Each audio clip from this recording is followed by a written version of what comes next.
Good morning বন্ধুরা। আজকের সকালটা আমি এভাবেই শুরু করলাম। গাছে ফুল ফুটেছে, কুঁড়ি এসে গেছে, এবার ফুল ফুটতে খালি বাকি। সকালটা হলেই পুজোটা ঠিক যখন করতে যাবো দেখো ফুল ফুটে গেছে। আজকে হলো বৃহস্পতিবার। আজকের দিনটা আমি এভাবেই শুরু করলাম। সকালবেলা উঠে বাসি কাজ সেরে নিয়েছি, সমস্ত ঘরদোর পরিষ্কার করে রান্নাবাটি করে ছেলেকে ডাক দিলাম। আজকের দিনটা একটু অন্যরকম। আমার ছেলে যাচ্ছে স্কুলে, ওকে স্কুলেতে তুলে দিয়ে তোমাদের দাদাভাইয়ের সাইকেলে ওকে তুলে দিয়ে টাটা করে দিয়ে আমি চলে এলাম আমার ঘরে। তোমাদের সাথে কিছু কথা শেয়ার করব, চলো।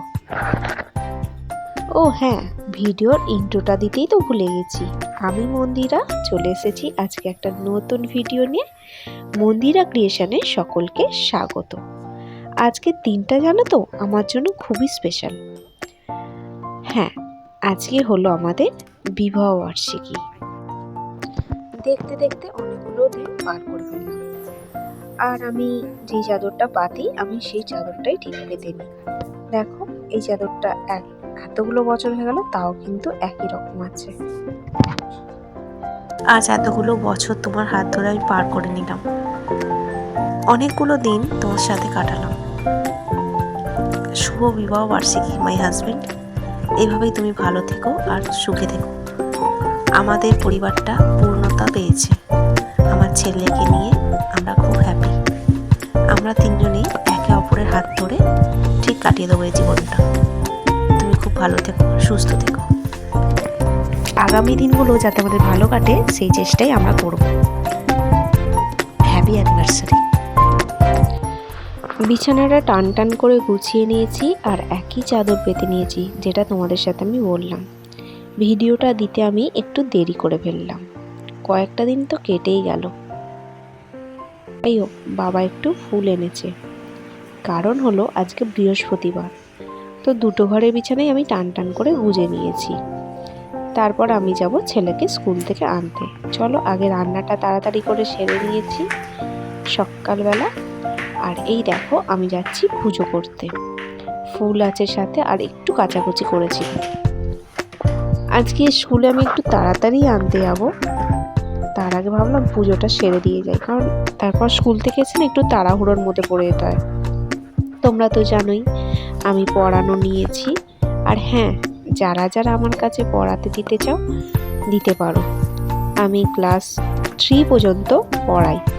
আর হ্যাঁ, সরকারি স্কুলে আমি ক্লাস 7 পর্যন্ত পড়াই। চলো তোমাদের ভিডিওর মাধ্যমেই আমি সেটা জানিয়ে দিলাম। আর একদম ছোট বাচ্চা মানে অ ক খ শেখানো, সেটাও কিন্তু আমি শেখাই।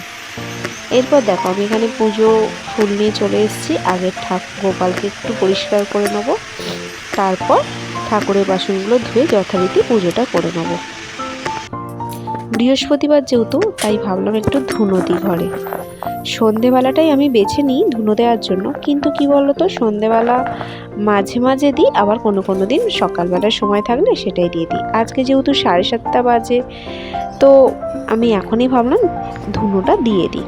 গোটা বাড়ি গন্ধে ম ম করবে। চলো